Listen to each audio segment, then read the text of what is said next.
Right. Well, it looks like everybody has gotten logged in, so I think we'll go ahead and get started. Good morning or afternoon, depending on where you're at. I'd like to welcome you to our third and final webinar in our expanded three-prong approach series. Today's webinar is entitled Using Program-Wide Incentives to Create a Positive Atmosphere. I am Jessica Pierce. I work at the National Council of Juvenile and Family Court Judges, and I will be your host today. And before we get started, I just want to run over the Adobe Connect tools. And well, before I even do that, I want to let you know that the points of view that are expressed are those of the presenters, and do not necessarily represent the official positions or policies of the Office of Juvenile Justice and Delinquency Prevention or the U.S. Department of Justice. All right, so I want to find out who's with us today and how you're viewing. So if you could look for the icon of a person with their hand raised, and it should be just right above this PowerPoint slide that you're looking at. So if you're watching as a group, select the check mark, and if you're watching as an individual, just raise your hand. All right, great. And if you're watching as a group, if you could write into chat how many folks are with you today, so we get a good count for who's on the webinar.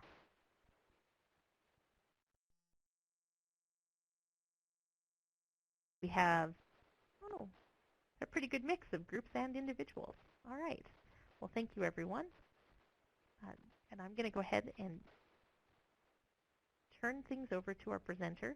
So today we have Wendy Schiller from the National Council of Juvenile and Family Court Judges and Lindsay Lucero joining us. She's from the Albuquerque, New Mexico Juvenile Drug Court team. I will go ahead and let them both introduce themselves. Thanks, Jessica. Hi, everyone. This is Wendy Schiller, and I work with Jessica Pierce at the National Council of Juvenile and Family Court Judges. This is a picture of me. I'm in the center there with all of my 4 children, my grown children, which surprises many people. And the little guy on top of my son is my very first grandbaby. So I just wanted to share a little bit of myself with you before I get started. I've been working at the National Council since 2003, and specifically been working with juvenile drug courts since 2007. And for a few years now, I've been particularly obsessed with incentives and sanctions and developing really practical approaches for juvenile drug court teams to use. And then I have a partner in crime with me today, Lindsay Lucero, and I'm going to let her introduce herself. She's in one of our learning collaborative courts and has developed much of the framework that we're going to go over today. Lindsay, go ahead and introduce yourself. Hi, so I'm Lindsay Lucero. Welcome, everyone. We're glad to have you joining us today. So this picture kind of sums up my personality. I'm a big Star Wars fan, and I love to run. So I thought this would be a good picture to share with you guys to introduce myself. So I started in the probation board as a probation officer. So I worked as a juvenile probation officer for about 4 years. Then I was a juvenile probation supervisor for about 3 years, and I've been working in the Albuquerque Juvenile Drug Court coming on 3 years now. So that's kind of my experience and my background. We're currently working with the National Council as one of their learning site collaboratives, and so a lot of what you're going to see today, we've implemented a lot of that in our current program, and so I'm here to share what's working, what we struggled with, and how you can implement some of this stuff in your own court. Thanks, Lindsay. It's so good to have you on. If everybody's been joining these webinars over the last few weeks, I have to say they might be getting sick of my voice, so I'm glad to have a partner today. Thank you. With that, I'd like to find out who has been joining us over the last weeks. But I really just want to know, did you attend the first three-prong approach webinar that just went over every single prong briefly?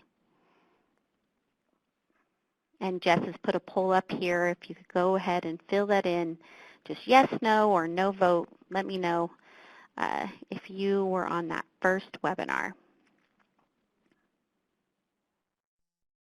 So it looks like most everybody, a larger portion was on the first webinar. We do have that webinar recorded, so if you did not get to listen to it, you can go back and listen to that recording.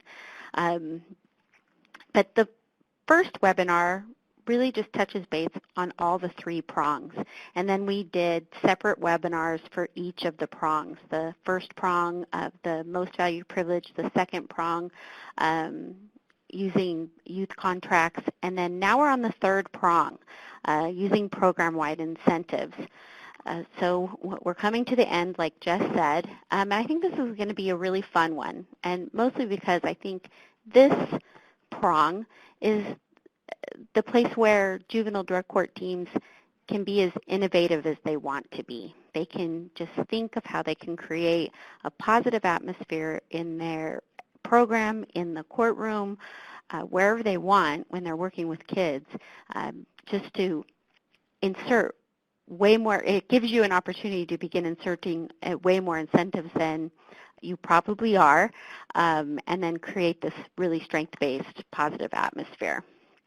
And so that really is discussing, if you were on that first webinar and we're thinking about the perfect world of incentives and sanctions.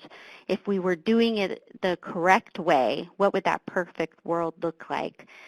We talked about what incentives would work best and what sanctions, and then what would happen if we did this correctly to achieve that perfect world. And I think program-wide incentives are a big piece of that because they create such a positive atmosphere, because it helps you develop a really structured approach and a great way to begin counting your incentives so you can reach that 4-to-1 ratio. Which, if you remember, we're thinking about behavior change, and we sort of know that they need to be fair, immediate, consistent, individualized, and they also need to reach that 4-to-1 ratio, so 4 incentives to every 1 sanction. And we've decided that that's a really hard thing to do. All these things that tell us from research that this is how we can get some behavior change, these are all the hardest things to do. And one of the hardest is actually getting to that 4-to ratio. And one of the problems with that is just thinking about how you're going to count incentives, what incentives you're going to count for what behavior, what sanctions are you going to count, how are you going to find out if you're actually even close to this. So just to take a look, I've just recently was working with a juvenile drug court team, and they went back and they looked at some data. They tried to figure out where they were at, and their averages were 2 sanctions to every 1 incentive. And they said, this is our best guess. We don't think that that's counting everything, but it's what we think is happening. So just in chat, I'd like you to say, I have 3 questions here. Let's start with the first one. What can we infer from this data? 2 sanctions to every 1 incentive. What do we think that's saying? And Wendy, I think the point about how we count things is really important, because I think probably courts might be more incentivizing than they think, but they maybe aren't counting things that they don't consider an incentive, like the removal of a sanction. But that becomes an incentive if there's like a late curfew and then you get an earlier curfew incentive. Right, exactly. So we have a bunch of people. Some programs may not be capturing incentives because they're not tangible. Mm-hmm. Oh, just like what you were. Yep. I didn't say anything. Mary Beth says there's not enough variety of incentives. Brooke says this data reminds her of her court, better at tracking sanctions. They're only tracking tangible rewards, so they might not be capturing everything. Oh, and sanctions are easier to capture. That's what Cynthia is saying, because of Yeah. course they are. That's much more immediate and concrete for the court. Right. So the second bullet point, the second question, do we think this is positive or negative data? What do you think, Lindsay? Do you think this is positive or negative? I think this is a good starting point for this court to really look at where their incentives and stuff are. So kind of like what you said, I think from the probation side, we do a real good job of documenting things and making sure that if a kid is responding negatively that's against a court order, we do a real good job of documenting how we responded to that so that we're making sure we're ensuring the safety of the community. But on the flip side of that, we don't really give ourselves credit for a lot of the stuff what we're doing. So this data can actually be positive because it can challenge the court to really sit down and think about all the different ways that they're incentivizing and all the different ways that they can incentivize to maximize whatever incentive program they have in place. Right. And Thanks, Lindsay. That's exactly what we're seeing from the folks in chat. Right. A lot of folks are kind of saying, well, it's value neutral, and it's what you do with that information that makes it, and usually a force for good, for positive. Right. I love Lynn's comment here because she says negative, it's not used to make changes. And that goes to, the next bullet point. What decisions can we make that might change this data? So one decision would be to say, are we capturing it? Is this reliable data? Are we capturing everything that we're doing? And so you could sit down, like Lindsay said, and begin that process of counting and figuring out where you're at. And it's a benchmark. It's your baseline to create a benchmark. So I thank you, everyone, for your comments. Let me just get you to write in chat again. I want you to take a guess. What do you think your court's ratio is? Just guess. 3 to 1. Oh, and make sure to note whether it's 3 sanctions to 1 incentive or 3 incentives to 1 sanction, so we know which direction you're going in.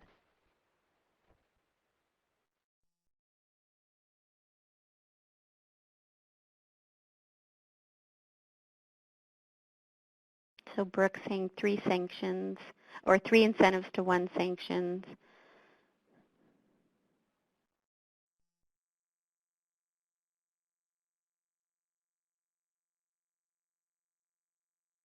Judge Jackson chiming in with 1 incentive to 3 sanctions. Well, some of you think you're doing pretty good. You're hanging in there. I think it depends on the week, yeah. So I'm going to ask you guys a poll question here. So we'll have Jess bring up a poll question. Do you have reliable data to actually get the accurate reflection? So I asked you in chat to do your best guess estimate. And if you were to leave this webinar today, could you go to your databases and actually find out what your accurate number was?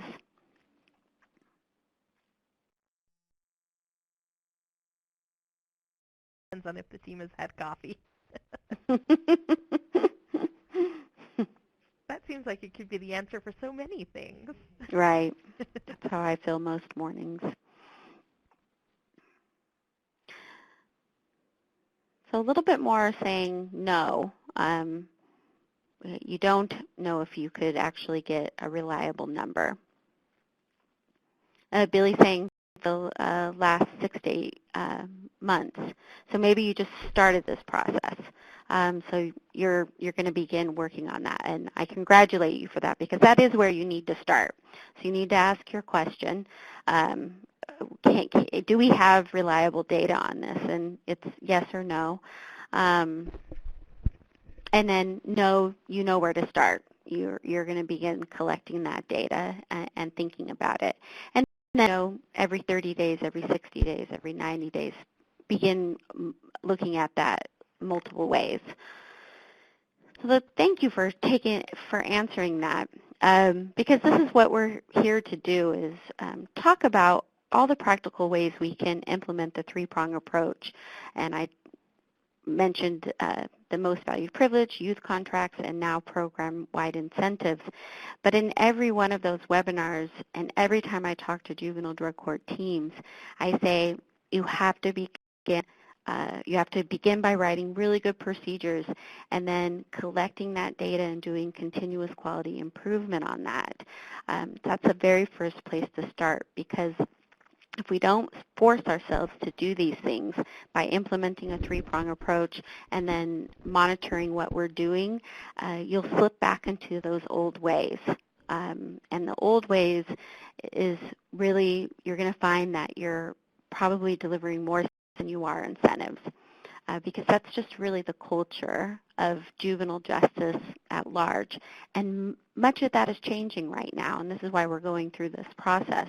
And so it's important to think about that. Important to think about how we can make this actually fun, that it doesn't have to be awful. I want to share this video with you, and I think maybe most of you have seen this, the fun theory. Jess is going to put it up on from YouTube. The sound is going to come out of your speakers from your computer, so get ready for that video. Right, so go ahead and unmute your computer speakers if you've got them muted. If you're already listening via your computer, you don't have to do anything. All right, here we go.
So the fun theory, I think that we could connect that to what we're doing with programs that we're really thinking about. What are the things that we can implement to make life a little bit more fun for the families and youth coming in?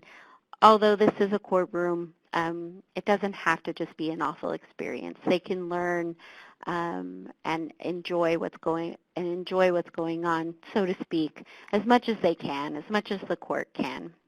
Some examples of program-wide incentives, I'm going to go into quite a few of them in more detail, and then I'm going to have Lindsay take over and talk about the point-level reward system that the New Mexico team created because it's so comprehensive and interesting to look at and what they've done there. I wanted her to go into great detail about that, but I'm going to go into just a little bit of detail about some of the other things, and maybe you've heard of these. A rocket docket, when you're motivating youth and families on a weekly basis with an early out, some positive peer-to-peer reinforcement, point-level reward system, which Lindsay is going to go into. I don't know if any of you have seen a rocket docket. Some courts call them 100% club, where any kids who met some certain criteria, whatever criteria the team has deemed worthy enough, met all that criteria for the week, they get to go first and then leave early. Fast tracking, thanks Anna. and this rocket docket, one of the tricks is you really want to make this visual. This should be a thing.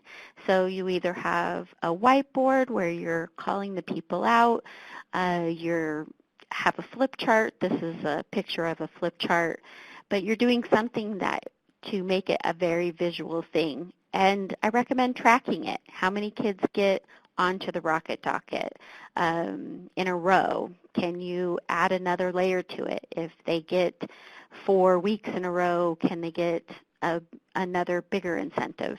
But so you're connecting it and you're institutionalizing it.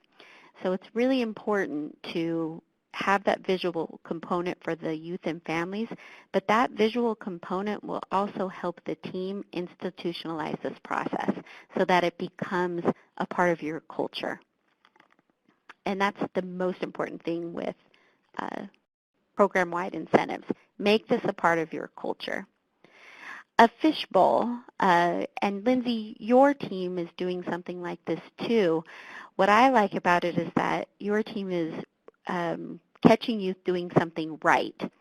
Can you explain how you do your fishbowl? Sure, Wendy. So we do fishbowl nominations every week, and so anytime the youth gets caught doing anything right, so that could be a parent that's the youth for really doing well with the younger sibling, or it could be a therapist for nominating the youth for doing well in therapy, or it could be the school for nominating the youth for really putting in work at the school. So anything that they do, or it could even be the youth in the lobby, the secretary notices one of the kids has a question about some of their treatment work and the other youth steps up and helps walk them through it. So anybody can nominate the youth during the week for anything that they've been caught doing something right. That's how we start our court. We welcome everybody to court. We start off with the fishbowl nominations. We have the kids stand up and read what they were nominated for. We put their name in the fishbowl, and then we draw for a small, medium, and large prize every single week. And so we take the fishbowl around and we let the kids pick out the name for the small, medium, large prize, and each designated prize has a list of things that they can choose from. And that was an idea that we really got from the kids when we were trying to set up our incentive program. We were asking what type of incentive wanted, and they spoke back to us and said, well, we want to be able to pick. And so we do a small, medium, or large, but it's a list of prizes that they can choose from. So when they win that prize, we again announce what they were nominated for, and then we'll let them choose which prize they want for the week. Right. I know when I was there, Lindsay, observing your court, one of the young men who was nominated because a team member caught him in the lobby helping another youth fix his tie. And I thought that was really cool. So you were I love the extra layer of they get nominated for doing something right. So it's all that little stuff that you're give praise for or say thank you, and you've made it something tangible that the team can count, and I think that's important. So I think that's a great example of a program-wide incentive that really sets the tone for a court and makes it that positive place to be, to come, to be recognized for things that they normally don't get recognized for. Another example of a program-wide incentive is a 3-for-3 program. And I observed a court in St. Croix, Wisconsin, doing this. And what they did is they incentivized 3 things that they wanted the youth to do. One was pass all their UAs, meaning they had all negative UAs. 2, they needed to bring their their workbook with them or their notebook. And 3, they needed to make all their appointments and contacts with their case manager. And if they had made, they connect this with a fishbowl, because if they had made all these 3, the 3-for-3, then their name got placed into the fishbowl.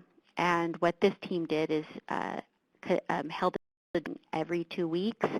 And so the more times you were in the fishbowl, the more likely you were going to get that raffle drawing. So it was a way to incentivize for doing the things that they wanted them to do. And it wasn't costly because part of the incentive was just getting your name inside the fishbowl, and they were drawing out that bigger incentive through drawings. So I thought that was a really good take on incorporating a fishbowl and then thinking about these are standard things, requirements that they wanted to get the kids to do, and they attach some value to it by making it, if you do all these three, you're going to win.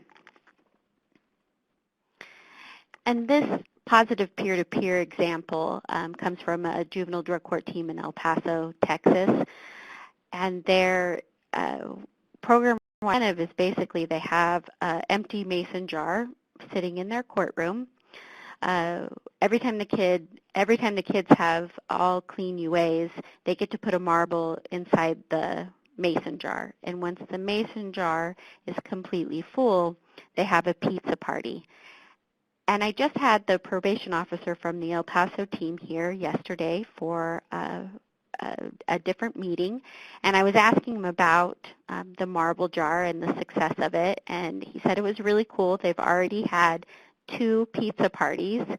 So one of their fears was when they implemented this program-wide incentive is that they would never have a pizza party, that the jar would sit there and it would just be empty and it wouldn't be enough of a motivator.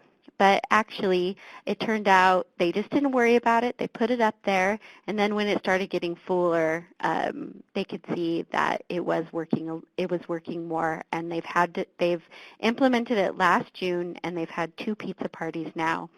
So it's just another way to have this positive environment where you're constantly inserting some sort of incentive, some sort of program where you can recognize these kids for what they do. And it allows you to address the behavior that you don't like, but still have these positive atmosphere, these recognitions that you can put in place that you're going to give no matter what. That's basically a program-wide incentive. I really like the marble jar because it stretches out your incentive dollars. You know, it's just a way to get their attention. It's a big marble jar, and this idea came from their public defender on the team, who used to be a teacher in schools, and for her class, in her school class, every day, all the kids brought their homework. They could put a marble in the jar, and then she would do a pizza party. So, you know, it didn't really matter when that jar got full. It was just a thing to sort of highlight, oh, everybody did it, yay, marble time. So just another way, another example. There's so many that you could find. I'm really only highlighting a few here. And remember I said this is the juvenile drug courts team chance to be really innovative. And this is when you can take advantage of some of your other role members. I mentioned that public defender was a past school teacher. Schools know how to incentivize. So touch base with your school liaison or this person sitting on your team who is your school's representative, or reach out to a school's partner. They could help you figure out some innovative ideas to work with kids.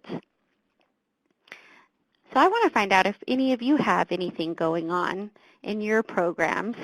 Maybe you could just take a chance to write in chat so everybody could see, because like I said, I just highlighted a few, but every time I go observe a juvenile drug court, I see something new and great going on. So do any of you have anything you'd like to share with the rest of the participants? And Wendy, while they're typing, why don't you go ahead and answer Anna's question there in chat? I see it there. In this particular program, they decided everyone has to be clean that day for a marble to go in. Yeah.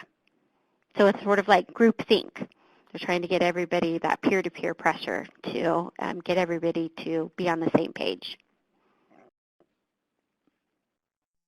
And of course, you don't have to use it with UAs if you wanted to. If you have kids that kind of aren't showing up for court or for treatment or making their appointments, you could use it for that. Every week that everybody has made all of their appointments, you could put a marble in the jar for that instead. So lots of different variations there. Oh, what's the starboard? Santa Clara, can you write more about your starboard, please?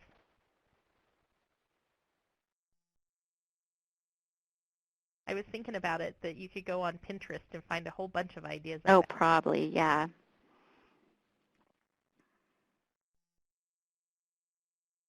So Amy's doing a fishbowl. Mhm. Shauna has a 5-ticket system raffle. That's really a token economy. Mhm.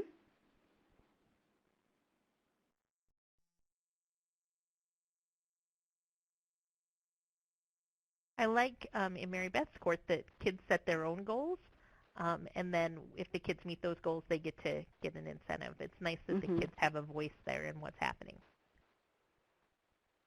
Oh, so they have a star board, and the youth can go up and sign their name on it. That sounds like a cool visual. You should send us a picture, Santa Clara. Yeah, actually, anybody who has an innovative idea, if you could do a little write-up, we're happy to share those with folks via our newsletter, via webinars like this, because we know that incentives help change behavior. So we just want to take your great ideas and let other people steal them. Right. You'll note that all the examples that I did provide, it's because I've seen them in a court. So I've gone to a juvenile drug court, and this is what they've put in place. And then I just take back that information and relay it to all the other juvenile drug courts I'm working with.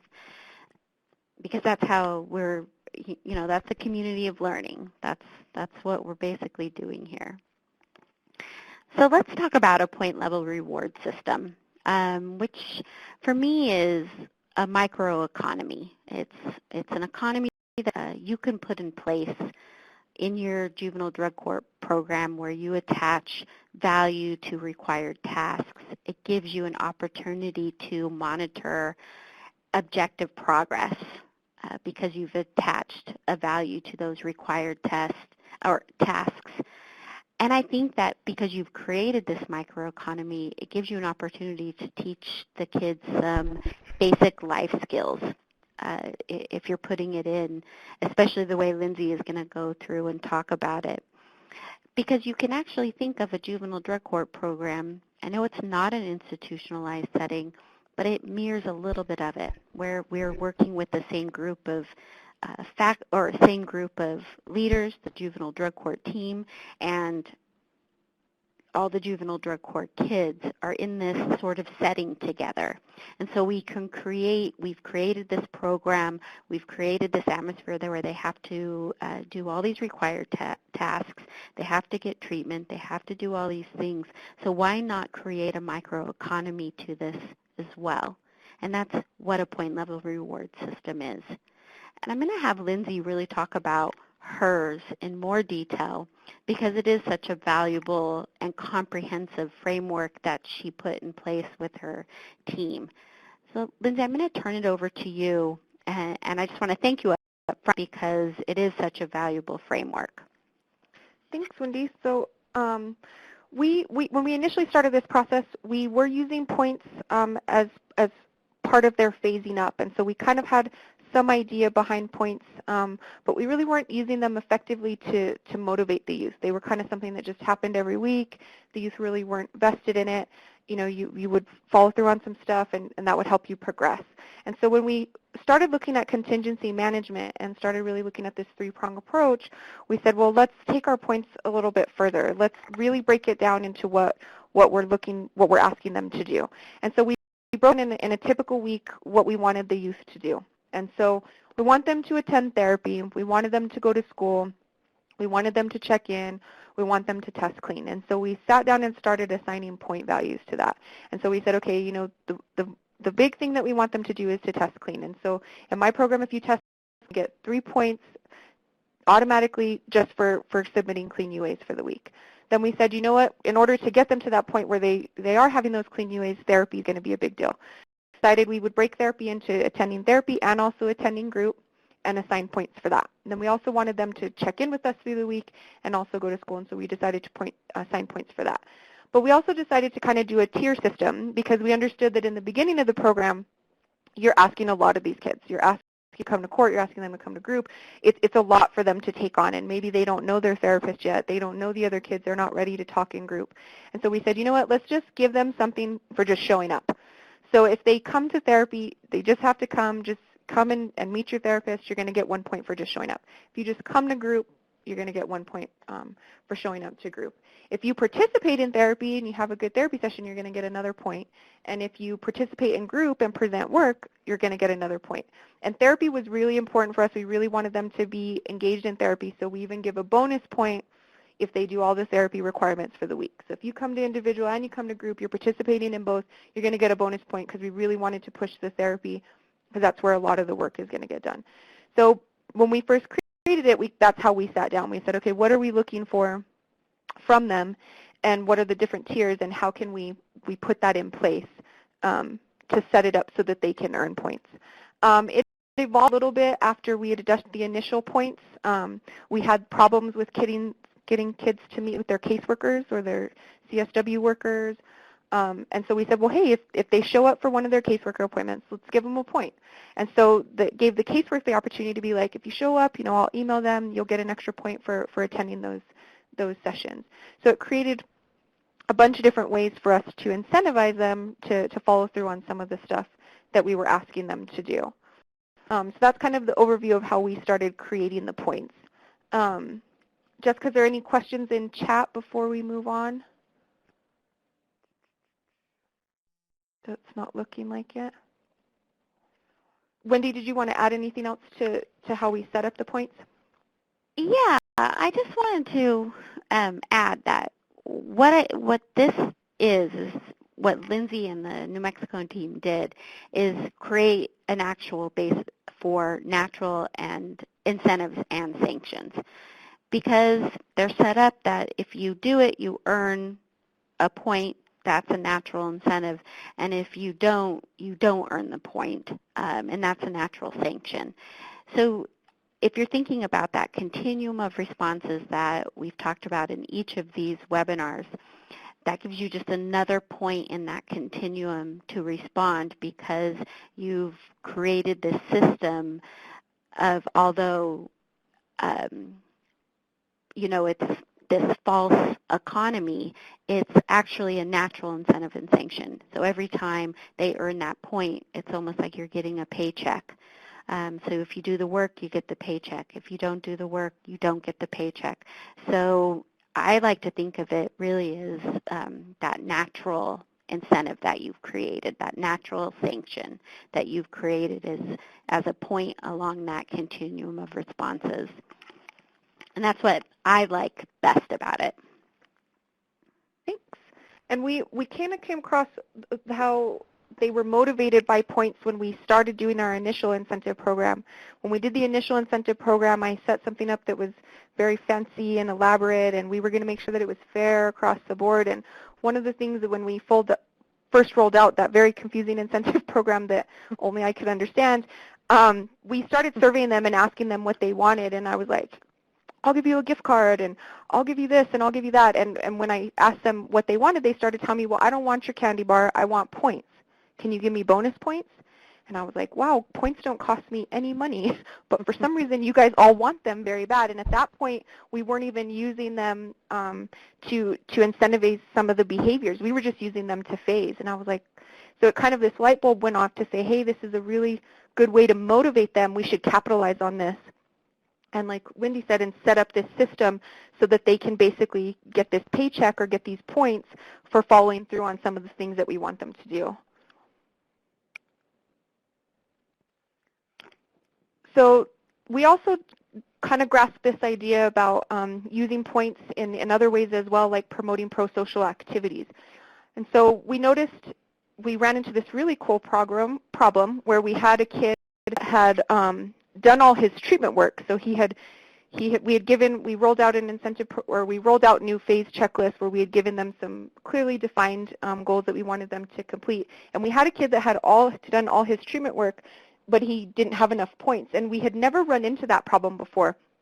Like I said, points were kind of just handed out to you just for kind of being here, and so you always had enough points. It was always the treatment work that held them back. When we really set it up so that their individual activity could be used to earn points, we ran into the problem where all the treatment work was done and the kid didn't have enough points to phase. And so we really had to look at it and say, hey, we need to, there should be other ways that they can go above and beyond and earn points. And so we really were inspired to create a system for bonus points. And so we really started looking into pro-social activities.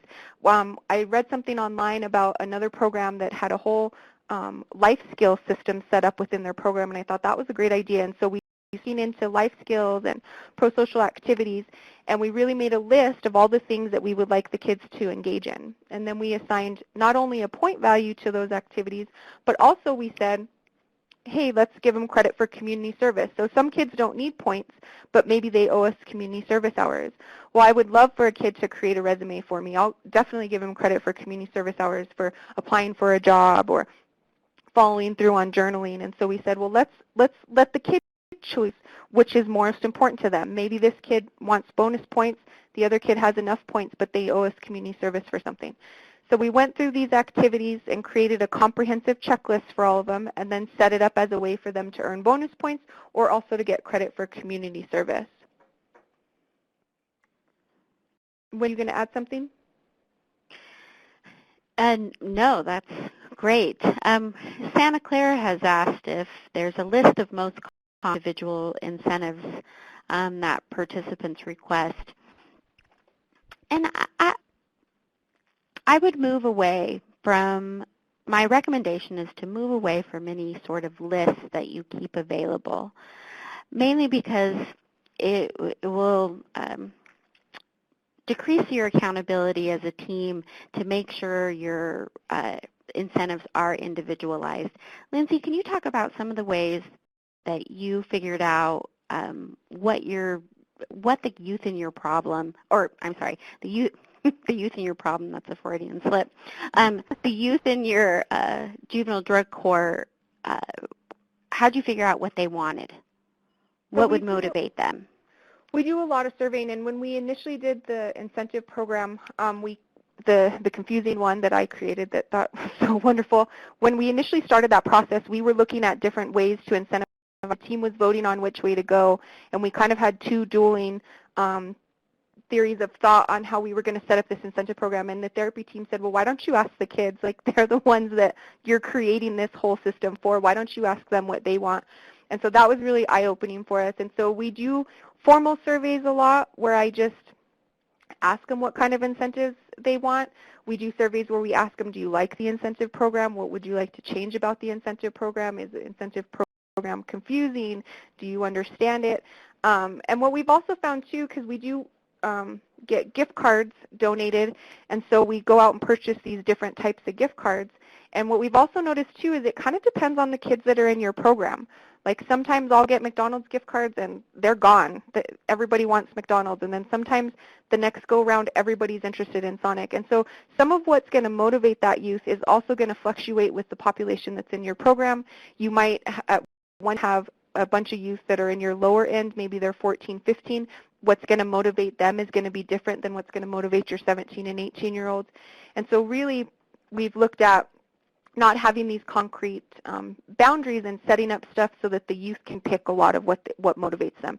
And that's kind of the idea behind some of these pro-social activities too, is giving the youth the opportunity to pick which one they want to work on, to pick if they want to get credit for the pro-social activity that they're following through on, so that they'll be motivated. Because maybe one kid, if I tell him he does a resume and I'll give him 10 bonus points, that means nothing to him.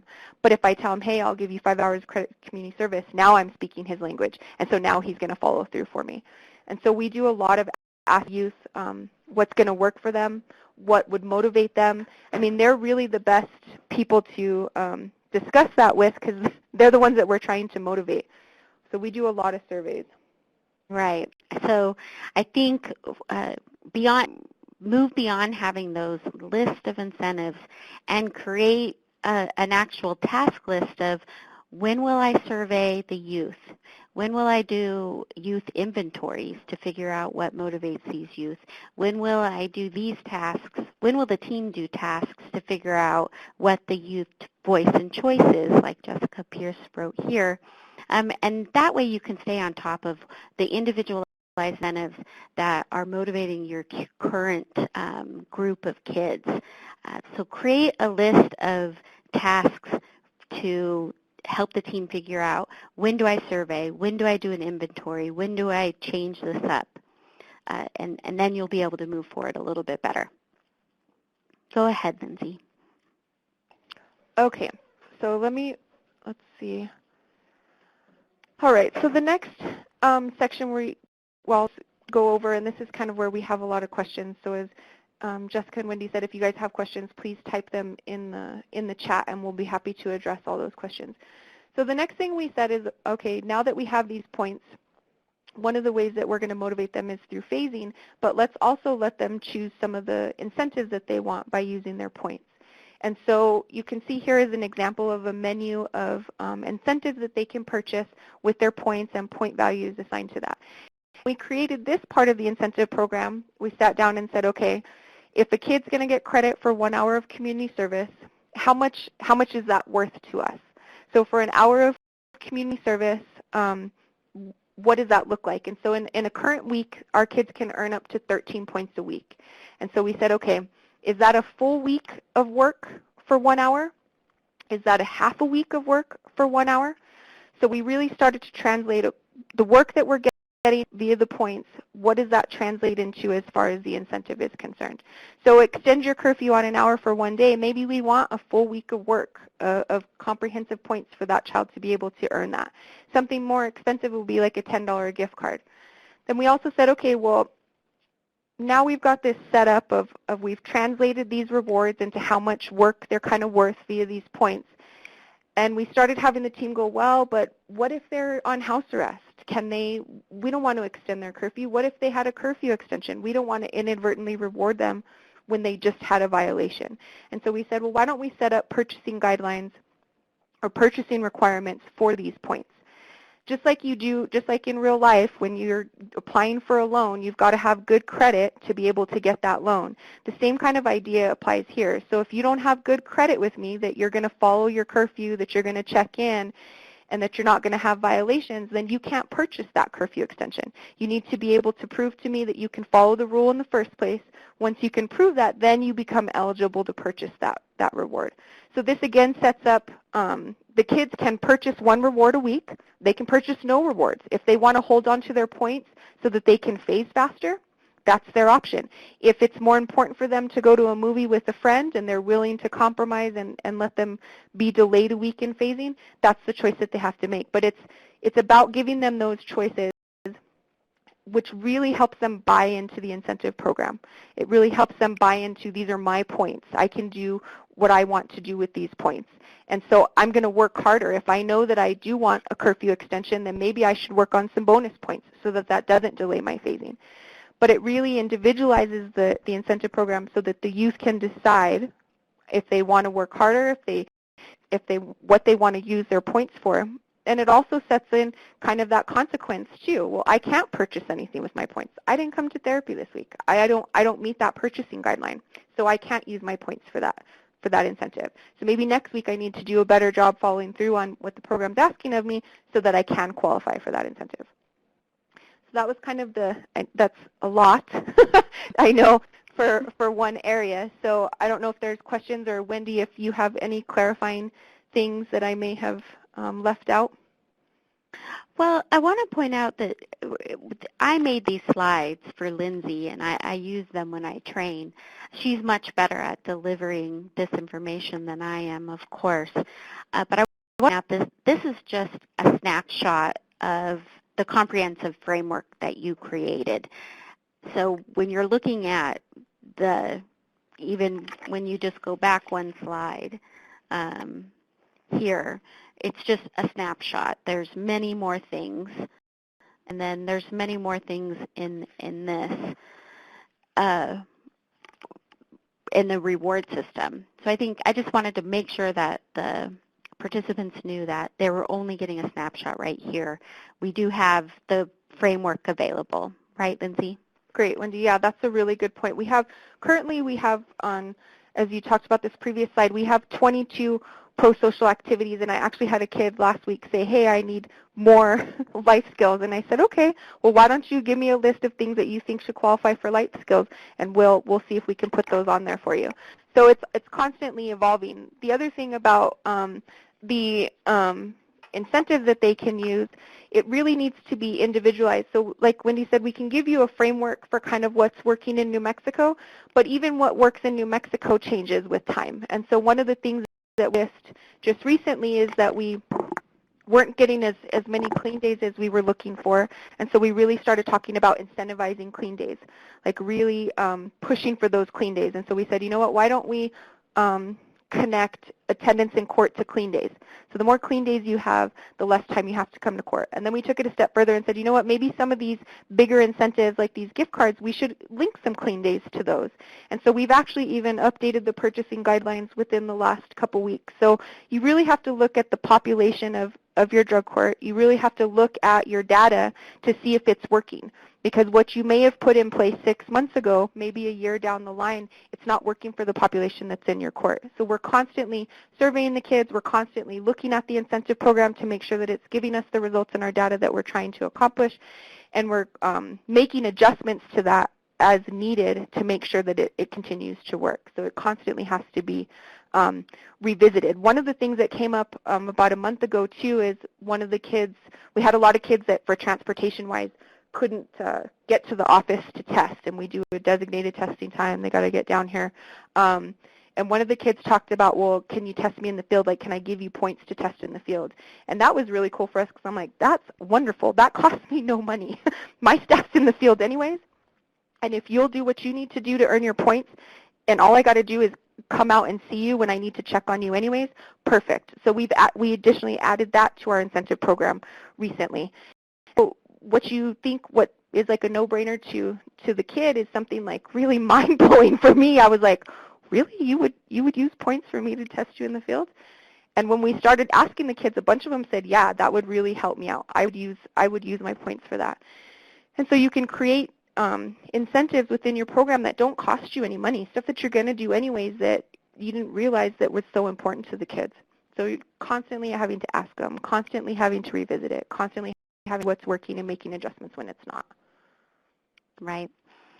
Lindsay, I'm just going to address two questions here because they're kind of similar from Monterey County and Cynthia, talking about phasing up if it's only related to points. And I know in New Mexico, in Albuquerque, it's not only related to points. They have to be meeting other goals to be able to phase, but they still have to earn enough points to buy their way out. And the thing that's changing about our court phases right now, and if you were in the Learning Collaborative, you've been participating in training in the last year or two, you've heard us talk about we need to build in some really objective criteria for phase movement. So either with checklists, and I know Lindsay, you've been working with checklists too, and points, things that can be objectively checked off, and you're moving away from subjective measurements, then you're going to be able to see kids really get through that program. Over the last year, we've been asking courts to look at their phase data and figure out how kids are progressing. How long are they staying in phase 1, 2, 3, or 4, if you have 4 phases, and then comparing that length of stay in each of those phases to the benchmarks that are set up in your program. So many juvenile drug courts have, for example, 30 days in phase 1, 2 months in phase 2, 3 months in phase 3, and what have you. It varies across the nation. But what we're finding is that kids are staying very lengthy time in almost all of the phases, especially in 2 and 3. They're upwards of 50 to 60% longer. Now those benchmarks are there. They're a part of your process. And they might be an arbitrary number that you've been working with since you have been working in your juvenile drug court. But they're a benchmark. They're something that you should be measuring against. So if they're arbitrary or not, You need to figure out what exactly is happening in those phases. And attaching points to it or attaching checklists to your phases and moving away from subjective criteria, you can begin to monitor that progress.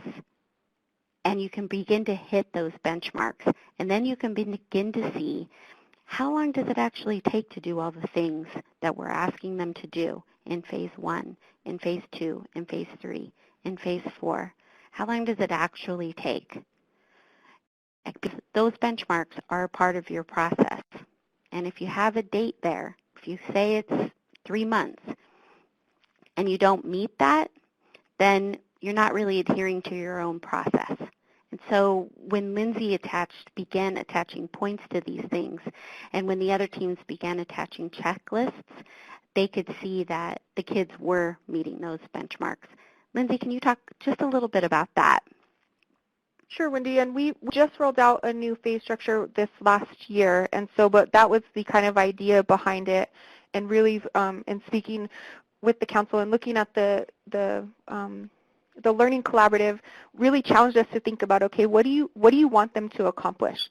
Like, I get that sobriety is ultimately, the goal, and we're working towards that, but really, how do we get the youth there, right? And so you need to give them tools to stay sober. And so really, what are those tools that they need so they can obtain that long-term goal? And so they really challenged us to start thinking about, not in terms of a cookie-cutter approach, everybody's going to do X, Y, and Z, and that's how you get through the program, but really, what are you trying to accomplish? And so when we created our new phase structure, phase 1 is orientation, and it's real short. They can get out in a week or two. There's no minimum time that required for it. But the goals in our orientation phase are based on orientation. We're trying to get them oriented to the program. I want them to learn how to call the testing line. I want them to schedule their first therapy appointment. And so the goals that are in that phase are very specific to what I'm trying to accomplish. We're trying to get them oriented. Once they accomplish those goals, they move. And so in our orientation phase, we don't attach any type of clean days or anything, because that's not what I'm trying to accomplish. If I could get them clean in orientation, they wouldn't be in my program. Even phase 1, we're working on stabilization. And so again, I'm not looking at a certain number of clean days in my stabilization phase. I'm looking at what's the most paramount needs with this youth and creating an individual checklist to meet that youth's needs. And so I might have a youth that they're not getting fed every day. Maybe they need food. Their mom isn't working, or dad's in the hospital. Something's going on with that family that their basic needs aren't being met. Maybe I'm going to hook them up with some case management services so that we can get them food in the house, so that we can get them, they haven't been to the dentist in 3 years. We're going to get them that basic things that they need to stabilize where they're at. And really, we're looking at what am I trying to accomplish in this phase? And so for phase 2, for example, I'm trying to stabilize this youth. That means something completely different from youth over here to this youth on the other side. And so really, we have to do a lot of individual case planning to say, how define success for this youth, and that we create the checklist on. And so we've tried to move away from minimum lengths of stay in certain phases or minimum amount of days of sobriety. Even when we relapse close to the end of the program, we look at, okay, what happened with this relapse? And if we want this kid to have long-term success after the program is gone, what do we need to put in place to get them back on track from this relapse? Okay, well, we need to do some more relapse prevention work. We need to do some more group work. We need to do some more things. And so rather than saying you're going to need so many clean days before you graduate, we're going to say, to get you back to a place where your sobriety is more stable, these are the things that we're going to ask you to do. And defining success by asking for those tangible, objective things, rather than a certain number of weeks or a certain number of phase days. Right. And that's why, your points here for each phase, and I don't know if these are still correct, Lindsay, and some of the other documents you've turned into me to look at, especially with your goals and your checklists for each of the phases. So it just really ties it all together in a comprehensive way that is very objective. And so it's a lot of things to count so that you can actually make some good decisions about where the youth is in their individual progress. And Wendy, can I chime in? Of course you can, Jess. So one of the things I think when we talk to courts about this is I think sometimes sometimes it feels really, really different than the way they're doing business now. And so, courts really, lots of courts like clean days, and they feel like, we can't let the kid get it done with the program too quickly because then they won't have gotten as much help as they need. And so we don't want to let them go.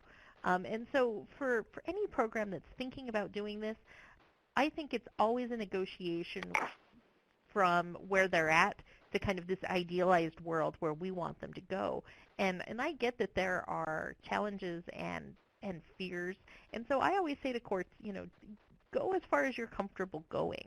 So if you want to do this but you still want to attach a clean day, a number of clean days, then you can do that. You got to figure out kind of and talk with your team about how you can have this work within your community. And then be willing to revisit it and look at that data and those benchmarks and say, well, are the days really useful to us here, or is that just something that we're hanging on to? And so having the data and looking at the data, I think, can really help courts get comfortable with making changes like this. Yeah, I totally agree, Jessica, and thank you for chiming in. Yeah, that's a really, really good point, because when we had our old phase structure that was more cookie cutter and we were asking for a certain amount of clean days, one of the things that we were running into is they were just going through the motions. They're like, yeah, I'll stay clean for you. And then we would get these reports of these kids as soon as they graduate from the program. There they are using again and partying again. And so we were like, but wait, we got those clean days, but really they weren't doing the actual work needed to help sustain their sobriety. And so it really challenged us to look at, okay, what's the meat and potatoes of this? And pay attention to the data to say, okay, yeah, we got these clean days, but did we actually accomplish what we wanted to with that kid? Did we actually make any lasting change with that kid? Or did they just check off the boxes just to appease us and moved on? And so that's kind of when we set up new stuff, what we really had in mind. And I think just real quick on the last slide, what I wanted to say one more thing on this last slide. So these are old. We've got 5 phases now, but that's a whole, we're in the process of looking at that data to see what's working and not.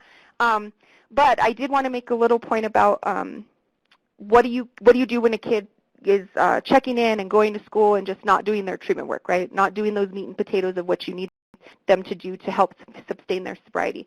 And so one of the things we do is called phase rent. Again, just like in life, right? If you're going to stay somewhere, you have to pay for rent. And so what we do is we have an approximate number of weeks, and we calculate the weeks in the phase based on the treatment work that we're asking them to do. So in how many weeks should they be able to complete that treatment work and other goals, individual goals that we assign.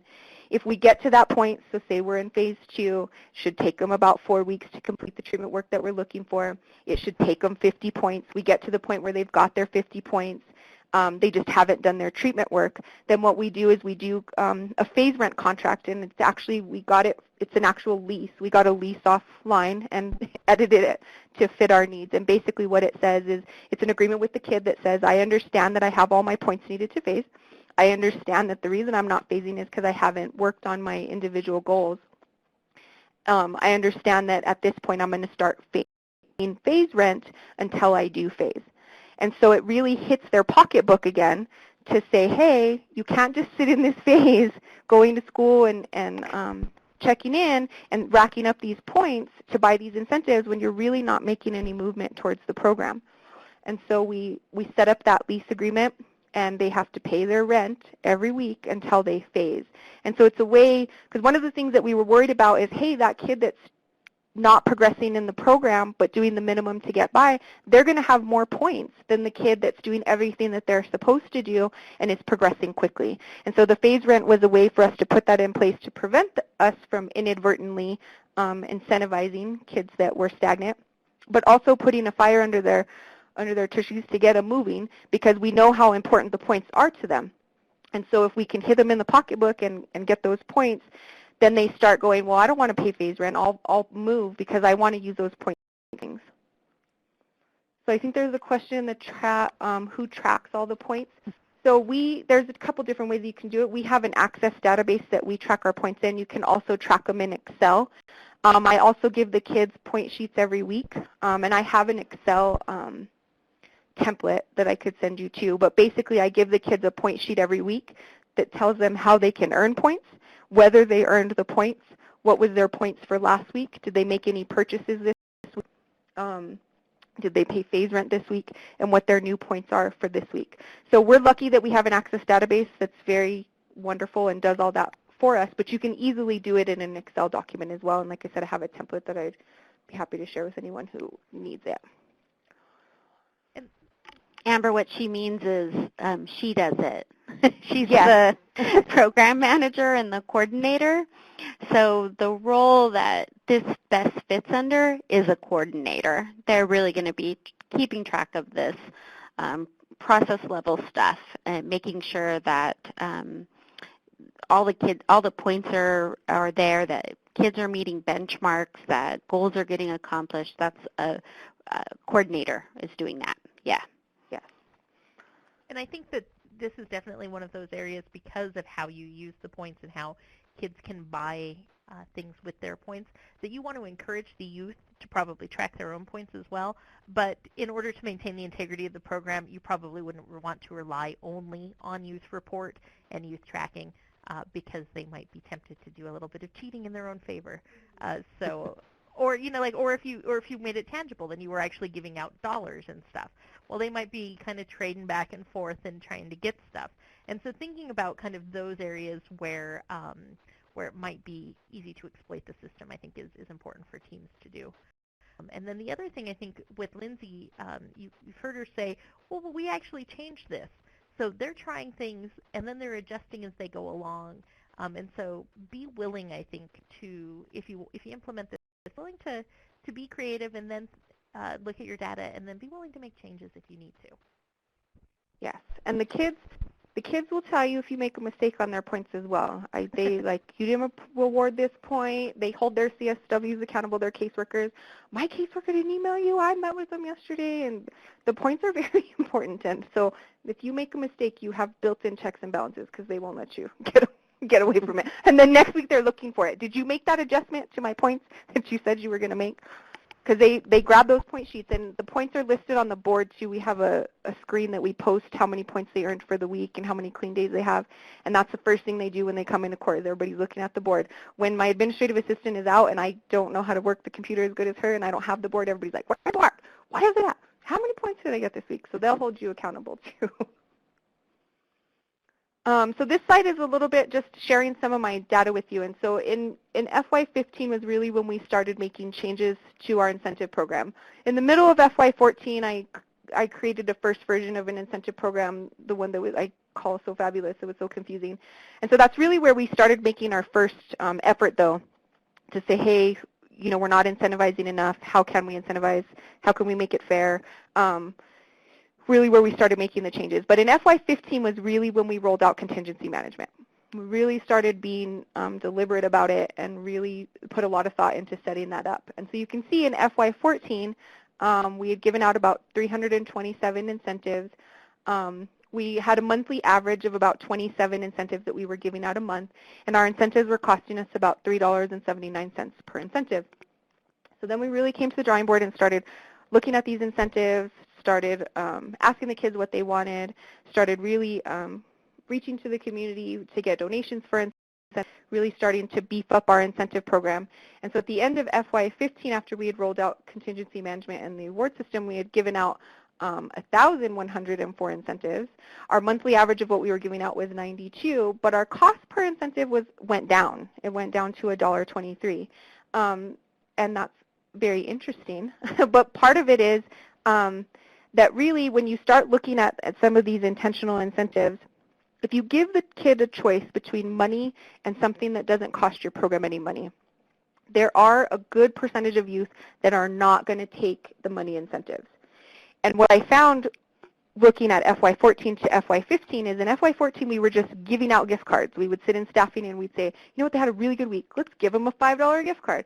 So the kid it was a surprise. The kid was like, whoa, I got a gift card this week. Not quite sure what I did, or I wasn't expecting it. And we didn't really know either. We were just handing them out. When we started looking at the incentive program better and asking them what they wanted, we found out that they didn't always want the gift card. And so when we started giving them the choice of what they wanted, they wanted the curfew extensions. They wanted the points. They didn't necessarily want the gift card. And so that really drove the cost per incentive to go down, and our gift cards started lasting us a lot longer because not everybody was motivated by them. The other thing that we also run into is when they come to group, we give them a snack. And so they always say if you feed them, they will come. So we were able to get a small budget to buy snacks. And you can go to Costco and buy a case of water and some Capri Suns and a box of chips for not that much money. Well, in that box of chips, there's 20-some chips. In that case of water, there's 20-some waters. Well, if you've got 10 kids coming to group or 15 kids coming to group, those types of incentives can last you for a while. And so when we really started looking at our data to say, okay, and we tell the kids when they come in, if you show up for group, just get here, you're going to get a point, and I'm going to feed you. I'll give you something to drink, and I'll give you something to eat. That does two things. First of all, if they're hungry, they're more likely to come here. Second of all, my therapists have a much calmer group because they're not angry because they're hungry. Because we do get kids that are cranky after school, they're hungry, and so it's a difficult population to deal with. I feed them before they go into group, so they're nice, they're fed, they're not cranky. But it's a way to maximize those incentives. Sometimes they don't want the snack, sometimes they just want water, sometimes they just want a bag of chips. It just depends on the kid. But those incentives, we started finding that we racked it up a lot, and it really put our cost per incentive. It started bringing that down as well. Yeah, I think what was fascinating to me and Dr. Jackie Van Warmer when we actually came out to visit you in 2014 in July. It was the first site visit for the Learning Collaborative, and we sat down to observe pre-court staffing, and the first thing you did, Lindsay, is you said, we gave out this many more incentives this month than last month. And Jackie and I almost fell over because it was the first time we had seen a team take their data and look at it on a monthly basis. And so this is what that data can do. Lindsay and the team knew that they wanted to increase the number of incentives that they were giving. So they needed to start with a baseline, and then they needed to make a goal every month. We're going to give more incentives than we did the last month, and we're going to look at it every month during staffing so that we can track, because that's how you institutionalize this type of change. And if you flip back, that data can always get you moving forward because you'll be able to look at it every month and see what you did. And then you can say, all right, that's our new baseline. What's our benchmark for next month? And that's so important to keep teams on track because it's just so easy. Well, it's not easy. The thing is you all are doing a lot of hard work, complex work that takes a lot of time and effort and passion. And it's just difficult to keep up this intensity all the time. But the data can help you do that. And that's what's the thing that I want to impart the most to everybody on the webinar today is that if you want to put the three-prong approach in place, you need to start by writing some really good procedures, then setting benchmarks, and then reviewing that data. And then like Jessica said, and Lindsay keeps alluding to, is be willing to make those changes. Be willing to fail, that it didn't work. It's not what they wanted. It's too complicated. It's too whatever it is. Be willing to at least write that procedure, implement, and then begin tracking, and be willing to change that. Because if you really want to get the behavior change that we're hoping for, you're going to want to make sure that you have all of those markers, that it's fair, that it's immediate, that it's consistent, that you're hitting that 4-to-1 ratio. And the only way to really do that is to track that via data. It's very important. It's the most important thing. So this slide again. What, so what, now what? Well, the what is we learned all about the innovative ways that we can create this positive atmosphere in an atmosphere that is normally not very positive. It has a lot of negative connotations.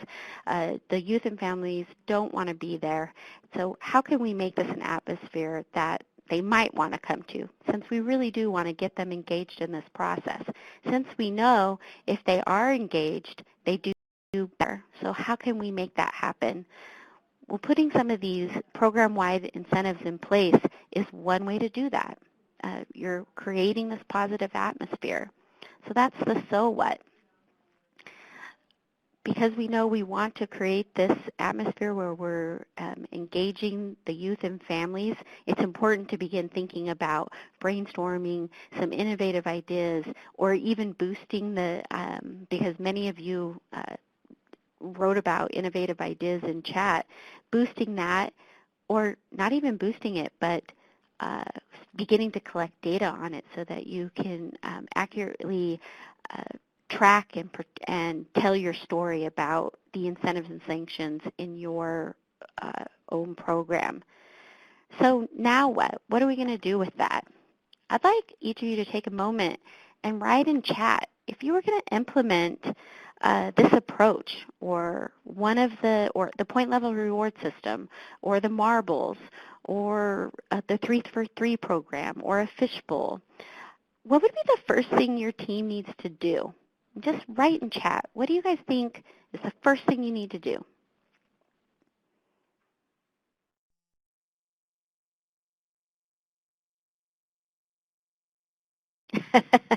Right, Cynthia, you're so right. Listen to our webinars on the three-prong approach. Look at our data.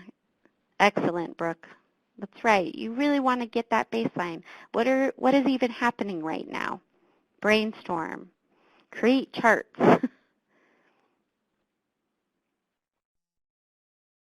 aside time, yeah. Mm-hmm. And that's a good time for me to chime in and remind you all that at the National Council of Juvenile and Family Court Judges, we do have money to come out to work specifically with your community. So if you really want to implement the three-prong approach, but maybe aren't sure that you can do it without help, that's okay. Give us a call and we can send help to you. So think about using our dollars. That's so true, Jess. We were actually just in a state giving a particular court a lot of help on just this. And we ended the day with action planning and creating task lists for what they needed to do first. And Cynthia, that's the most important part. Exactly. It's not just part of the Learning Collaborative. It's any court is eligible to receive training and technical assistance from NCJ, FCJ. The Learning Collaborative courts are letting us kind of put them under the microscope, as it were, and observe their process as well. But any court is eligible for training and technical assistance. You just gotta ask.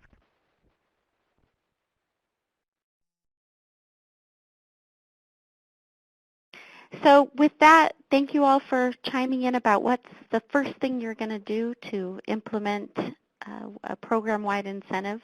I'd like to thank my co-presenters today, Jessica Pierce and Lindsay Lucero.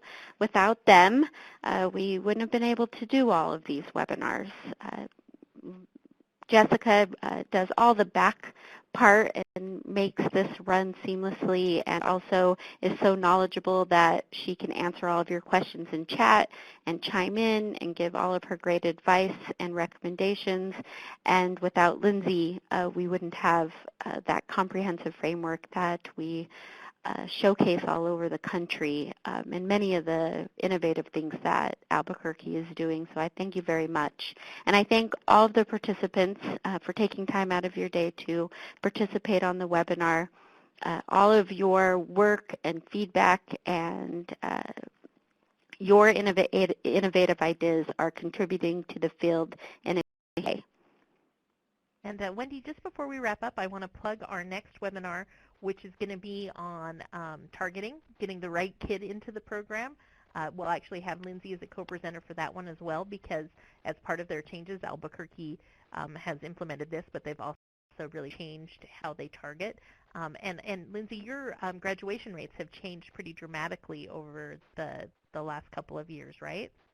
Yes, so that was the first change that we made and let that change stand alone, and so we have some good data to show what those changes put in place. Great. So Great. we're going to do that, and then we're also going to be doing some more work actually helping you guys with continuous quality improvement. That's kind of what we think of when we think of data, is collecting data, then looking at the data, then making changes based on the data, then looking at the data again. And so we're going to do more work around that so that you have more tools in your toolbox for that. And so we keep an eye out. You'll be getting more information about all of those webinars from our newsletter and then also the separate email blasts. So keep an eye out for it. If you're submitting a Learning Collaborative application, time is ticking. You have about 12 hours left to get it in.